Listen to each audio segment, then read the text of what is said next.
On today's show, it's part 2 with myself and Glen Willis talking all things Hawks at the All-Star break. And here we go with that conversation. You are Locked On Hawks, your daily Atlanta Hawks podcast. Part of the Locked On Podcast Network. Your team every day. Hello, friends. Welcome to episode 1913 of the Locked On Hawks podcast. I am your host, Rowland, coming to you on a Monday evening into Tuesday, and I want to encourage you at the top of the show, as I always do, to make us your first listen each and every day here at Locked On Hawks. Check us out and subscribe to the podcast anywhere you find your podcast. That includes Apple and Spotify, as well as on YouTube. Please like the video if you are watching it on that platform, and help us to spread the word about the podcast. If you missed it, part 1 of this conversation has already happened, so it should be in the same feed right now if you missed it, and I recommend starting this conversation with that part 1. This is actually going to be part 2 with myself and Glen Willis talking all things Hawks at the All-Star break. I have nothing else to add, so we'll dive right back in with part 2 with myself and Glen. Stay tuned, subscribe to the podcast, and here we go with Glen and I talking all things Hawks. Glen, I wanted to ask you about some guys who we haven't talked about yet. They're not new, but they are having kind of either breakouts or their roles have changed. One of them is Okongwu, who we talked about the center position, but Okongwu's been starting for a while. And you know me, I don't really value starting versus bench stuff as much as everybody else does, but it's a different role. He's playing more minutes.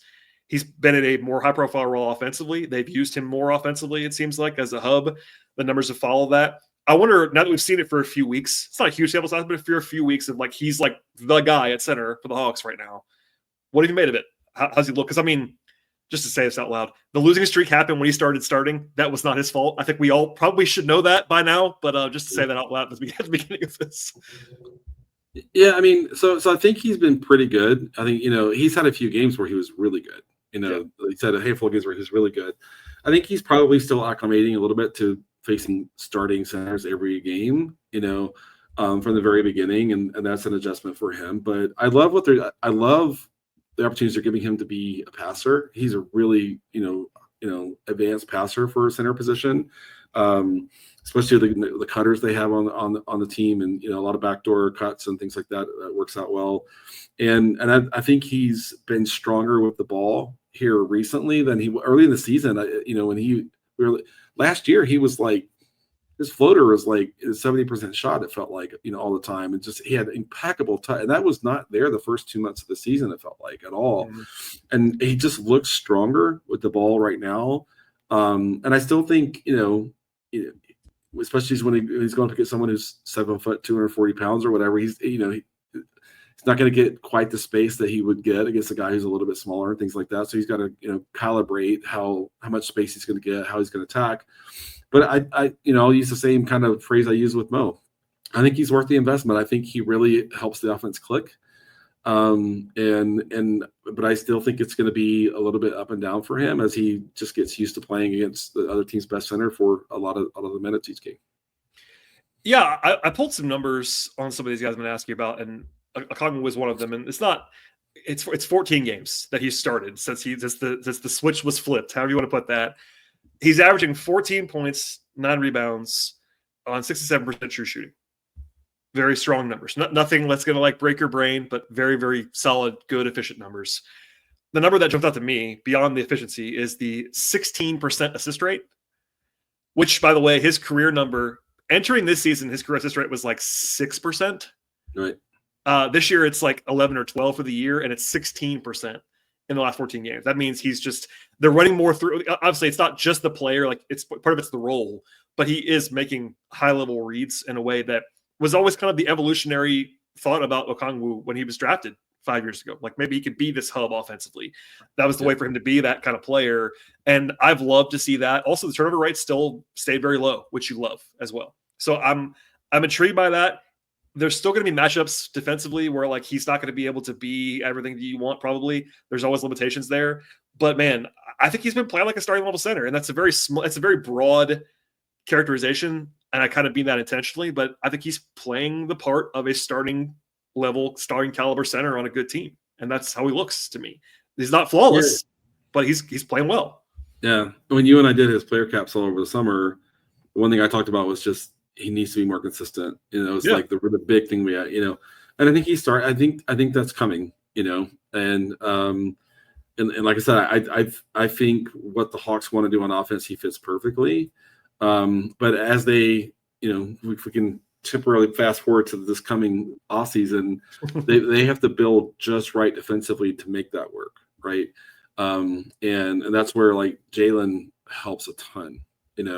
That's where if Mo Gay becomes a part of a 9-man rotation, is playing on the second unit, his skill set, especially if he gets a little bit stronger, that helps a ton. And so I think that's key. And if you look back to their losing stretches, the times that they've had 2 or 3 kind of extended streaks of a lot of losing, you look back and they're scoring 105, 108 points a game, and they just weren't producing enough offense. Yep. And I think kind of going back to what we said earlier, this switch gets them more equal distribution of offense and defense across the first and second unit. And I mean, Okongwu, I think when he gets to use his best skills, he looks great. There are going to be times when another team has a veteran team, strong coaching, and they're going to take away, his, the primary 1 to 2 things that he wants to do.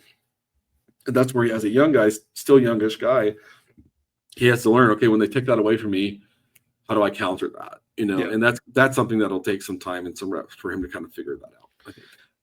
Yeah, and I think it's important, if they know this too, to have his running mate in the front court be someone who can cover some stuff up. Like Jalen is a great example of that. Right. Obviously, they don't have Jalen, but even someone like Mo. Like I think right now, today on February 17th, Mo at the 4 offensively is pretty bad. But in the future, they wouldn't hope that. But I think Mo, ideally, you would pair a 6'10", 6'11", super rangy defender with Okongwu. That'd be great. You know what I mean? Right. And Jalen's not 6'10", but Jalen is that kind of player. Elite rebounder for the position, all that stuff. That's what they want to have there. And that would help for some stuff too. And, there's also a debate that I'm sure, in fact, I'm 100% sure we're going to have this conversation in May and June about if the Hawks should draft a center. Especially someone to pair with Okongwu long term, like what that should look like. We'll save that for later. But I just wanted to say out loud, I think Okongwu's played really well. And it's not perfect. I think people have almost kind of forgotten at times. He did have a pretty rough stretch. There was 20 games where I don't think he was playing very well this year, early in the season. He had this great opening night. Remember, it was career high scoring against Brooklyn. And then he kind of was not particularly good for several weeks. Yeah, it's hard to know if it was the foot or if it was something else. Or he didn't look right to me physically. And, you never know with him. And there's always he's not been the most durable guy. So hopefully that continues and he's fine. He looks good to me right now. But I feel like this is kind of take stock about what it's been. And I don't like to make too much of these switch at center, but it is a moment that mattered, and they thought finally after all this time, and I've said this 100 times, but he had never made them do it, and they finally did it. So whatever you want to make of that, they're definitely showing more commitment to Okongwu, and I think maybe it was just hey, we want to see this for a half season and see what it looks like for planning purposes, because he's still not Jalen, he's not Trey, he's not Dyson, he's not entrenched like that on the roster, but they're obviously committed to him to some degree. Yeah, agreed. And even if you go back to the trade deadline and you look at how they've kind of opened up the cap sheet after the end of the season, the way that they weren't going to be able to before, I think it's very important for them to know what they have in him, and can he be the starter they invest in the next 2 to 3 seasons going forward. And so I think the timing of the change made perfect sense to, if nothing else, to inform how they approach any kind of changes to the roster at the end of the season. Yeah, I mean, it's something I've been saying for months, and people, in the moment when you're watching games, you're not thinking about it this way, but take 2 steps back, and this was always a season that I kind of framed as an information year. You're trying to learn about a lot of different guys and develop guys, and obviously want to win too. So there's all those competing dynamics, but this is a great example of this, learning about what Okongwu is going to be for you on a really good contract, by the way, moving forward, secured long-term, pretty cheap. We'll see.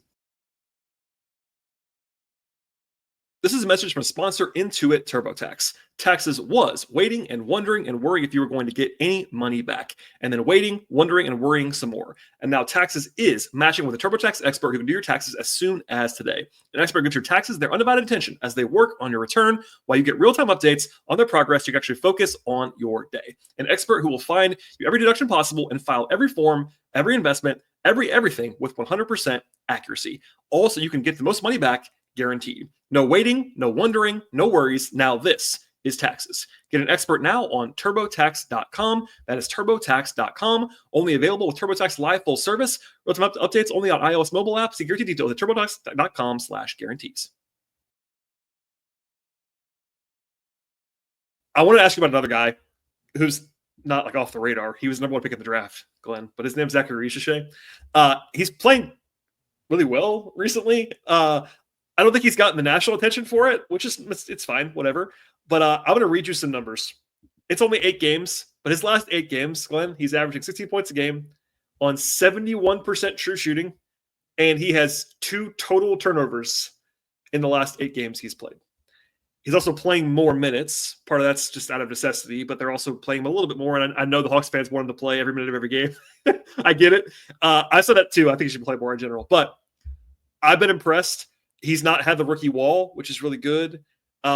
He's still not flashy, but I mean, I guess, okay, 2/3 of the way into the season, how have you seen his arc taking you so far? Because it's like, all right, day to day, like I'm just watching, like, here, hey, it's pretty good tonight. But now we're 55 games in, and look, what do you see? You know, I mean, I think I see a guy who's going to be. I mean, it's kind of funny because some Hawks fans might want to cover their ears, but I think he's going to be a really, really high level role guy. You know, and I think sometimes fans underappreciate how critical those types are. Like, I don't want to sit here and say that Zaccharie Risacher is never going to average 20, 22 points a game. Okay? I'm not going to say he's not capable of that. He could do that.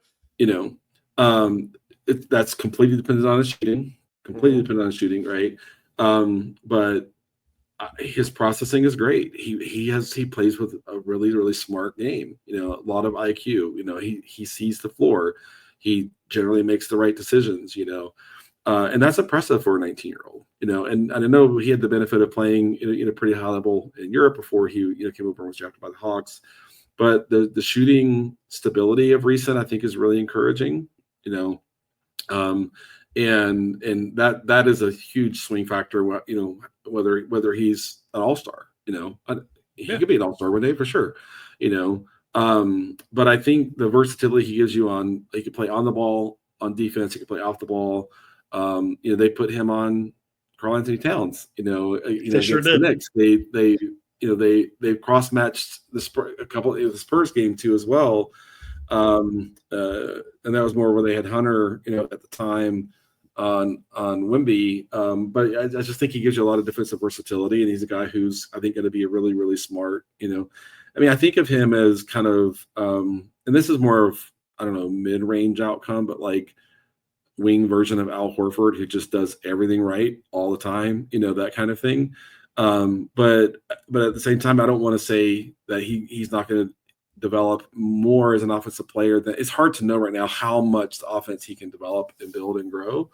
I'd love to see him become an all-star and, you know, and score 22 a game and, you know, 5 assists a game, that sort of thing. I don't know any reason why I'd sit here and tell you that can't happen. You know, I think all of the skills, all of the baseline skills are there. It's a matter of how much development, how much growth, and can they carve out the right role for him to be able to get the reps that one needs to develop in all of those phases of play. And that's going to be a really fascinating thing for me to see the way they even navigate even the rest of this season in that way, and then set him up for potentially a bigger role next season. I mean, I enjoy watching him play. He's so smart. For a 19-year-old, he is so incredibly and impressively smart. But I mean, he says it too. He's got to get stronger, you know, as well, you know. But I think he plays the right way. I think he's selfless. I think he plays hard. I think he's activated and engaged and competes. And so whether we're talking about the soft skills or the kind of the hard basketball skills, you see enough of both to make you think like, I think that was a really good pick. And I think he's going to be a very helpful player down the road. It's just a matter of, he's 19. Like, how fast does that happen? You know, is the question. And I think they shouldn't force it. You know, and I think that they know what they see every day. They know where his head is. They know, you know, the feedback that he even gives them on what opportunities he's getting, what opportunities he's not getting, and things like that. And so far, I think they've handled it well. And I understand Hawks fans. He's the number one pick. He should be playing 34 minutes a game.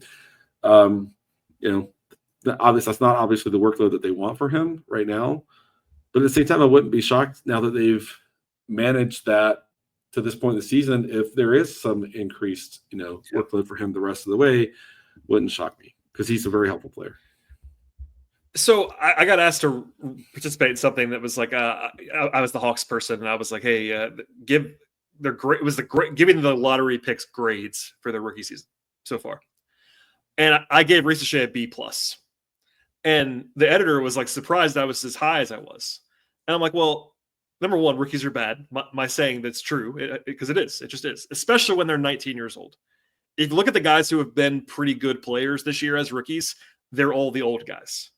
They're all the 22 and 23-year-olds. Zach Edey, Jalen Wells, with the exception of Jared McCain, who was good for 15 games, whatever it was. Right. All the one and done age guys have not been particularly great players. I think Risacher has actually been much more helpful to his team than most of these guys have been.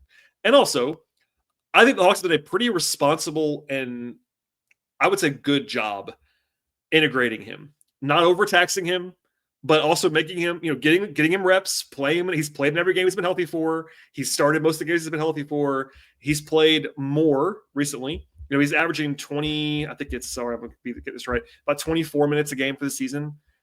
There have been nights where I was hoping it was going to be 30 that night. You know what I mean? Yeah. But I think that some of that's training staff related.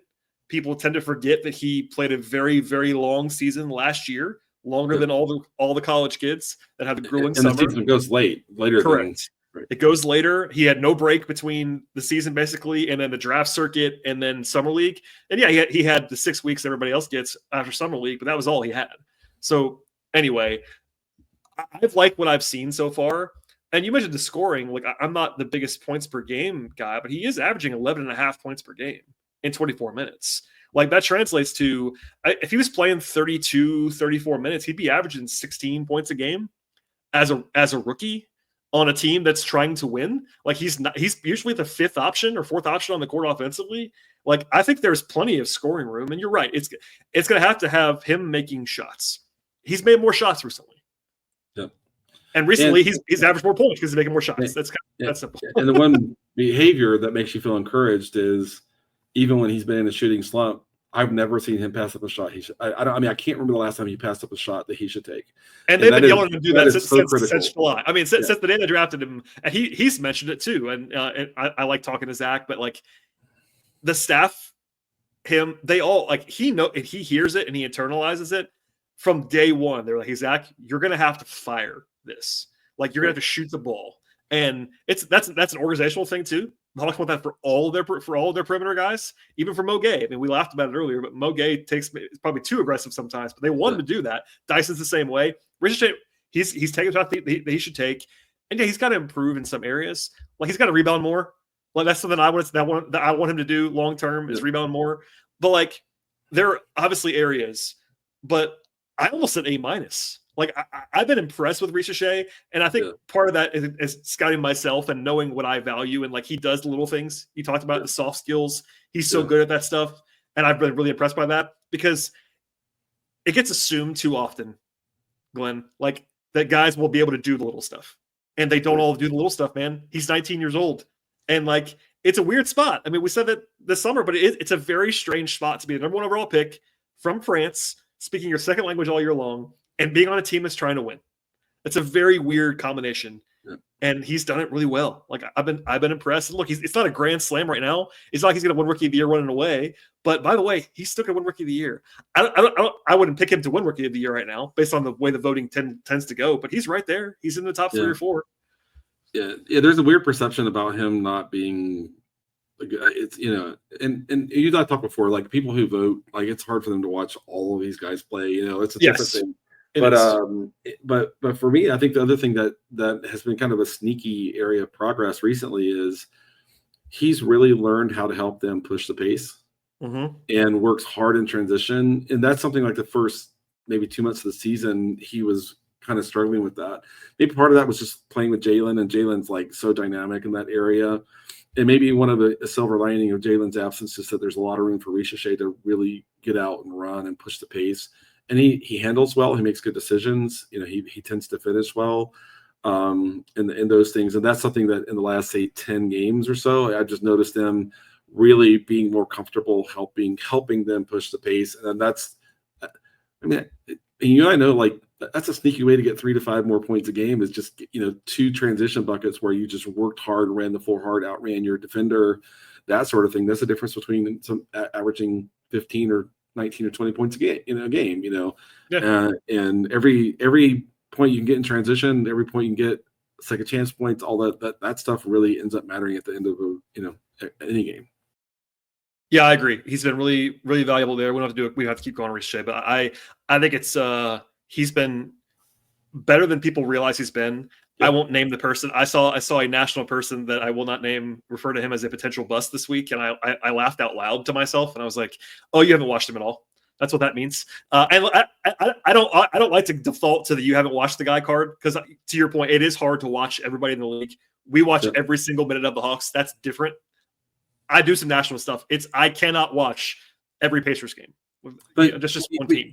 But come on. But the guys, the national guys who are good at their job, you and I know this, they're like, I have this view. They will check in with someone who watches them all the time and say, hey, this is what I think I see. Am I off?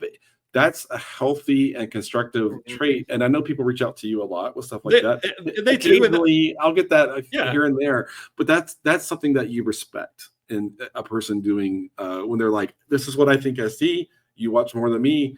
Do you think I'm off base? Help me with this. And I really have a lot of respect for people that do that. And again, I'm not a big national guy, but I do write some national stuff. And every time, if I write anything with any real depth on a player or a team, I am going to send a DM to someone I know that covers that team and be like, hey, this is my general thesis, et cetera, et cetera. Am I crazy? As I said, it's a dummy check is what it is. Like, hey, this number or whatever. Anyway, that's a different story. But I've been high on Risacher so far. I've liked what I've seen, but also part of that's having realistic expectations too, which is something we talked about a lot in June, July, August. Like, he's not going to come in and be Tim Duncan, everybody. That's not who he is. But hold up for later. Today's show is sponsored by Hungry Root. When it comes to grocery shopping and meal planning, I've had this ongoing problem for a long time. I just don't have the time to do either one of them, honestly. Between work and life and trying to eat healthy, I honestly felt constant stress when dealing with food stuff. I go to the grocery store, buy things I actually didn't want or didn't need, and then end up with no time to actually cook them. And with my health goals, that was also a big-time struggle as well. But everything changed when I discovered the folks at Hungry Root. Obviously, it's been a game changer for me. And the easiest way to eat healthy without all the stress with Hungry Roots is like having a personal shopper and nutritionist all in one spot. I take care of my grocery shopping as well as recommending meals and groceries based on my taste and my health goals, from anti-inflammatory to high protein and gluten-free options as well. And the best part is every meal is ready in 15 minutes or less. 15 minutes or less. That's really fast. I'm talking quick, healthy meals that actually taste great, all delivered straight to my door. It's been a huge time saver for me. And that's also made healthy eating even simpler than you might imagine. You're going to love Hungry Root as much as I do when you check it out. And for a limited time, you have 40% off your first box and a free item in every box for life. Just go to hungryroots.com/lockedonnba and use that code. It's lockedonnba when you get there. That's hungryroots.com/lockedonnba. That code lockedonnba, 40% off your first box and a free item of your choice for life. One more time, it's hungryroots.com/lockedonnba and use that code lockedonnba. Check it out today at Hungry Root. All right, Glenn, I'm gonna let you get out of here. I promise. Rest of the season, the Hawks are in a decent spot. You alluded to it earlier. They're right in the mix. I think winning those, 4 of the last 6 has really helped them stabilize after the pretty ugly losing streak. And there was some frustration because, by the way, every team when they lose 8 games in a row, doesn't matter where you are, is going to be frustrated. There's all of that. That's what it is. But as of now, they're a half game out of 7th, and the 3 games out of 6th. I think realistically, it would surprise me if they were to get out of the play-in. But it's not impossible at all. They're right in the mix, and I think they're a pretty good team. Would it be great to have Jalen? Yes, it would, but he's not there. What do you make of this? I'm going to get into this more later on this week as a teaser, but I wanted to ask you, the schedule the next couple of weeks is pretty challenging. Overall, it's actually not. Overall, they're like in the bottom 7 or 8 in opponent winning percentage this year. but the first like 7 or 8 games is kind of a gauntlet, and I'm wondering if that might swing things one direction or the other. They go out and win 5 out of the next 7. It's like, oh man, they might be able to do this thing. And if they go out and lose 4 of the next 5, maybe not so much. But I mean, what do you make of the rest of the season, broadly speaking? Because now we're here. I mean, you know, that I don't know, 5 or 6 through 9 or 10 or whatever, where we want to draw those lines is pretty squishy. I think there's some things that Hawks fans might not naturally see, like the surge the Pacers have been on. You know, is a real thing. You know, they are the 4 seed now, by the way. Right. So they pulled away. You know, the Magic getting healthy again, and the crazy run Franz Wagner's on. And I know he's not Hawks fans' favorite person right now. You know. Yeah. You know, but I think Isaac's gotten more of that than Franz has. But yeah, for sure. Yeah, for sure. But at the same time, like, you know, man, the Magic need a point guard. You know, and they sure do. That game against the Hawks went down the last minute, you know. And so for me, I think it really is going to come down to them winning close games. I think that's what's if they're going to avoid the play-in and get to 6, you know, I think it's clutch play. You know, one thing we saw last couple of games before the All-Star break was Quinn doing offense defense, putting Risacher out for defense, putting Niang on for that's a switch he didn't have before, you know. And so for me, I really think it is going to be winning close games. On the last 18 on 29, I talked about my frustration with constantly seeing either Trey pick and roll or ISO at the end of the game, how I think as a smaller guy, you know. And I mean, Trey's made a ton of game winners his career. He clearly has the gene to make shots that matter at the end of games. I just want to see them be, you know, have him set up for success, you know, in different ways, you know, and things like that. And so for me, I really do think it comes down to we can say this about every team, but injury luck, you know, not losing someone really, really important. But I think if they win close games if they win more than lose close games, I think they could get to 6. But it also depends upon kind of the teams around them. The head-to-heads versus Orlando are going to be huge. The head-to-heads versus Miami are going to be huge. You know, those are going to be very impactful to how things shake out. And you look at the group that's right in there as well, and that's key. And so the head-to-heads matter, the close games matter. I'm not so invested on whether they avoid the play-in this year or not. I still think if you had Landry be really honest, you say we're looking at next season. That's the season we really are building up to. But you still, I mean, the guys play hard and they're buying in and they're coachable and they're, you know, and you're seeing them compete even through adversity, stuff like that. So when you see that, I want to root for them to have success and have positive feedback loops.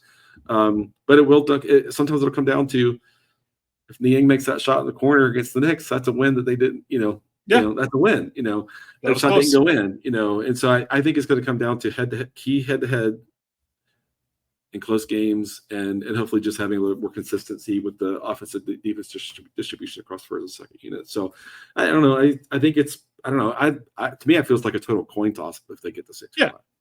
Yeah, I mean, it's actually funny. You know, I get it. Fans it's in the Hawks have actually been pretty good in close games this year, which I think people have kind of forgotten was, you know, when you lose a couple close ones like they had recently, the Spurs game and the Knicks game by 1 point each, I get those were frustrating games.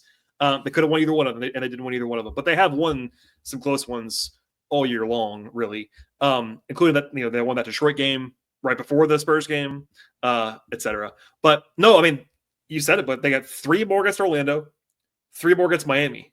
So that's 6 of your last 27 games are against your 2 division rivals who you're battling with for the division and for seeding and all those things. And look, by the way, division titles don't really matter in the NBA, but they will hang the banner if they win the Southeast Division, and they might win it. I'm just saying. I mean, you go to State Farm Arena. There are division banners hanging in the rafters at State Farm Arena, and they might win it. So that's something to compete for. But I mean, yeah, one thing that the last 4 out of 6 games, winning those games, did do was stabilize a bit from like some of the downside scenarios. Like when they were in the losing streak, it was like, oh man, they're going to miss the play-in altogether. Like that would be pretty rough, obviously. But at this moment, they're 5.5 games ahead of Philly and Brooklyn, who are tied for 11th. You're probably okay there, barring a Trey injury or a Dyson, something crazy like that, injury luck-wise. So that's good. Obviously, no one's going to be excited if they're the 9 or 10 seed. I get that. But bringing it full circle, given that this really has been or was always going to was supposed to be an info gathering season, to make the play-in, to be, by the way, better than they were last year, which is still the case right now. They're better than they were last year metrically, wins and losses, all with Jalen being out for the season, their second best player. It's not a bad time to be around the Hawks right now. I think it's pretty fine. And it's even, a bit impressive as much as they've had to play young guys to this point. The resilience, man. I mean, that's the word I've been using a lot. I mean, I keep saying when they win, like they come back from being, you don't want to be down 20 points in a game, but this team has been really incredibly resilient.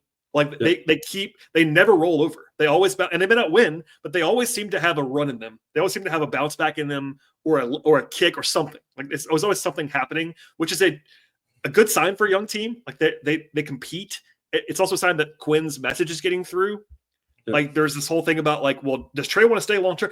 Whatever. But like Trey's bought in, man. If you watch the way he talks about Quinn, you watch the way he executes stuff, like everybody's bought in, which matters. It does matter. It matters that they play for each other. It matters that they support each other. They pick each other up, they encourage each other. Those behaviors are especially the NBA season. It's a total grind. Those are the things you have to do for one another as teammates. Mm-hmm. And you see it and you hear about it, and that's helpful. For them to, the next year or two to kind of get to being a team that can kind of get to hosting a home, playoffs, that's a future goal, right? There's specific roster moves that they're going to get there, but to establish a culture and a baseline of behavior and competition that will give you what I think of as the human infrastructure to kind of build on, that doing that now matters. And that stuff's just more critical, I think, that sometimes than fans realize. We are aligned on that. All right, I've taken up way too much of your time on vacation. I'm going to get you out of here. Glenn, thank you for being here, my friend. I very much appreciate it. Tell folks who may not know your work, might be finding us on YouTube or something like that, where they can find your Hawks coverage on a great podcast that I listen to every episode. Yeah, ATL and 29. You can find me on Twitter or X, whatever you call it. I'm old, so I'll keep calling it Twitter. Same. Blue Sky, and I have a Patreon where I do game previews, and at least once a week, I'll grab some game film and kind of break some stuff down, sort of technical kind of breakdown and things like that. So if you're interested in that, you can find the link in the bio on either Blue Sky or Twitter. So yeah, and then Kevin and Tyler, Tyler bringing all the energy that we have, and being a really, really smart and part of our podcast. He's been back for a while now, but I just still can continue just really excited about him being a regular part of what we're doing there. And Kevin trying to manage Glenn and Tyler not assuming 95% of the talk time on every episode. He's such a good guy. There was a very funny moment the other day. It was not, I think it was a couple weeks ago now, but you gave a take and Tyler gave a take, and whichever one of you then went on, and Kevin was like, whoa, I haven't said anything. We're like, what? And he was like, wait, it's just like, I just thought it was a very appropriate way of getting in there, which I enjoyed. And people need to hear from Kevin more. He's a really, I think people don't realize how smart of a basketball guy he is. Very smart. Some of that is just, maybe I need to do a better job of like, Kevin, what do you think about this? So Kevin's playing the host. I'll try to do better, Kevin. I'll try to do better. Yeah, no, I sit next to Kevin. Maybe not 41 times a year, but close. Almost every home game, I'm next to Kevin, and he gets to hear me in his left ear, and he probably doesn't enjoy that very much. But I learn from him, and even though I'm not supposed to be nice to him in public, I enjoy Kevin's work quite a bit. So, all right, Glenn, thanks for doing this. Everybody should be following ATL29 as well as Glenn's Patreon, which I am also a Patreon of. So I wouldn't just say that. I'm a Patreon of Glenn, so you should be following that work. As for this podcast, please subscribe to Locked On Hawks anywhere you find your podcasts: Apple, Spotify, YouTube, etc. Ratings and reviews, all that appreciated. Thanks again to Glenn for being here today. Thanks again for you for listening to the show, and we'll see you all next time.